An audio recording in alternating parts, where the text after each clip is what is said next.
వెంటనే హరీష్ రావు గర్జించిండు. గర్జిస్తే ఒక 4-5 రోజులు నాటకాలు ఆడిండు, అబద్ధాలు మాట్లాడిండు. నిలబెట్టి మన గట్టిగా అసెంబ్లీలో అడిగితే అసెంబ్లీ బడ్జెట్ జరుగుతుంది, మీరు చూసిండ్రు.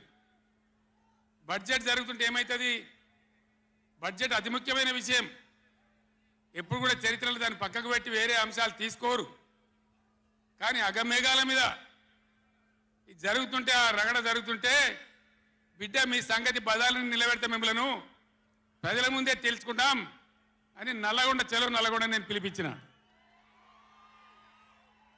ఎందుకంటే నాకు చేతనైనా కాకపోయినా నా కట్టె కాలే వరకు తెలంగాణకు అన్యాయం జరిగితే చివరి శ్వాస దాకా కూడా పులిలాగా లేచి కొట్లాడతా తప్ప పిల్లిలాగా ఉండను. ఎట్టి పరిస్థితులలో 600 ఏ విషయంలో కూడా తెలంగాణకు అన్యాయం జరగనివ్వను. కొట్లాడదాం.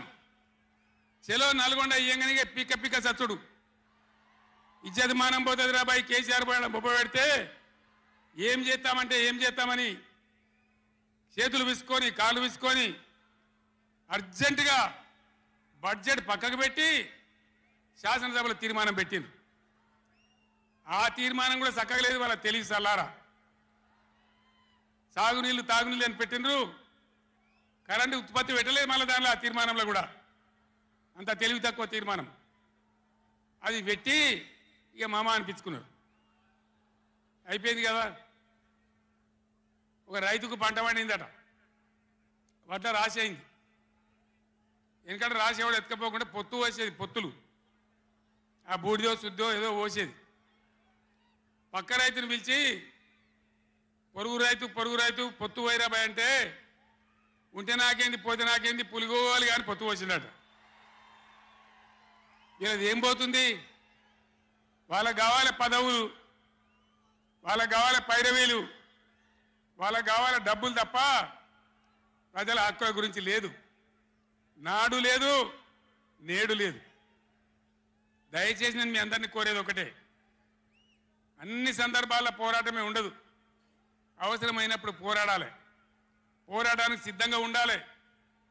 అవసరమైతే సద్దులు కట్టుకొని రావాలి, మనం పిడికిలి బిగించాలి. అప్పుడే మన హక్కులు కాపాడుకోగలుగుతాం. అటు కేంద్రాన్ని కానీ అధికారులను కానీ కృష్ణా ట్రిబ్యునల్ కానీ రాష్ట్ర ప్రభుత్వం కూడా భద్రప పనిచేయకుండా అప్రమత్తంగా ఉంచేటట్టు కానీ నడవాలంటే మనం ఎప్పటికప్పుడు జాగ్రత్తగా పులుల్లాగా కొట్లాడాలి. ఈ మాట చెప్పడానికి నేను ఇంత దూరం వచ్చిన, మిమ్మల్ని అందరినీ సమీకరించిన. ఇప్పుడు గవర్నమెంట్ వచ్చింది.